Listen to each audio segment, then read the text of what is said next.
जिस तरह से इस प्रोग्राम ने मोमेंटम पकड़ा है, it's just amazing. In 9 months में मुझे ऐसा लगता है कि मैंने भी एक नया जन्म ले लिया है और बहुत ग्रोथ हुई है। वाइफ हस्बैंड के सालों से रिलेशनशिप्स अच्छे नहीं थे, वो बेटर हो गए हैं। बच्चों के साथ रिलेशनशिप्स बेटर हो गए हैं। खुद के साथ कनेक्शन फील होने लगा है। Hello everyone, my name is Neelam Bakshi. I am growth and relationship alchemist.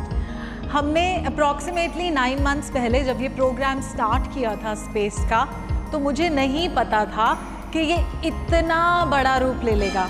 जब सतीश जी ने मुझे बोला कि मेरे दिमाग में एक आइडिया है और हम इसके ऊपर काम करना चाहते हैं, तो मुझे लगा हाँ ठीक है, जैसे हम एक नॉर्मली ट्रांसफॉर्मेटिव प्रोग्राम्स करते हैं, ये कुछ वैसा ही एक्सपेक्ट कर रहे हैं हमसे। लेकिन जब हमने स्टार्ट किया और उसके बाद जिस तरह से इस प्रोग्राम ने मोमेंटम पकड़ा है, इट्स जस्ट अमेजिंग। आज की डेट में जब लोग आकर बोलते हैं कि मेरी दवाइयाँ छूट गई, लोग आकर बोलते हैं कि वाइफ हस्बैंड के सालों से रिलेशनशिप्स अच्छे नहीं थे, वो बेटर हो गए हैं। बच्चों के साथ रिलेशनशिप्स बेटर हो गए हैं। खुद के साथ कनेक्शन फील होने लगा है। To my surprise sometimes people say कि आजकल हमारे घर में डिस्कशन ही सिर्फ ये होता है कि क्लास में क्या हुआ था। हमने एक छोटा सा प्रयास किया था विद द हेल्प ऑफ आदर्श शिक्षा सदन एंड सतीश जी कि हम ट्राई करते हैं ये प्रोग्राम कहाँ जाएगा। आज की डेट में हमारे 4 बैचेस चल रहे हैं, जिसमें हम बेसिक कोर्स से स्टार्ट करके एडवांस और एडवांस के बाद सुपर एडवांस पर चले गए हैं।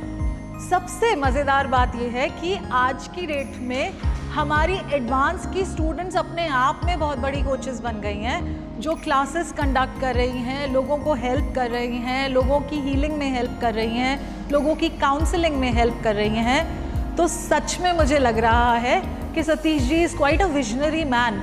उन्होंने जितना छोटा दिखाया था और जिस तरह से बताया था कि बहुत बड़ा है, वो आज प्रूव होता हुआ दिखाई दे रहा है। अब मैं अपने पार्टिसिपेंट्स की बात ज़रूर करना चाहूँगी, क्योंकि ये प्रोग्राम हमारे पार्टिसिपेंट्स की तारीफ़ किए बिना कंप्लीट हो ही नहीं सकता। They are so beautiful souls that I can't tell you. मतलब इतनी इनोसेंस है ना हमारे पार्टिसिपेंट्स के अंदर कि मतलब वो एक स्टेटमेंट होता है ना, I say you do no questions asked, कुछ वैसा ही हाल है हमारी क्लास का। इतना ट्रस्ट है उनके अंदर, इतना ट्रस्ट है और इतना सरेंडर भाव है कि आप उनको जो बोलो, जैसे बोलो, वो लोग करते हैं। And then they come like those obedient kids and show the results. So lots of love to all of you and thank you so much. I bow down to all of you because जब आप grow करते हैं तो सिर्फ आप grow नहीं करते, आपके साथ साथ मैं भी ग्रो करती हूँ। इन 9 मंथ्स में मुझे ऐसा लगता है कि मैंने भी एक नया जन्म ले लिया है और बहुत ग्रोथ हुई है। दिल से thank you to all of you.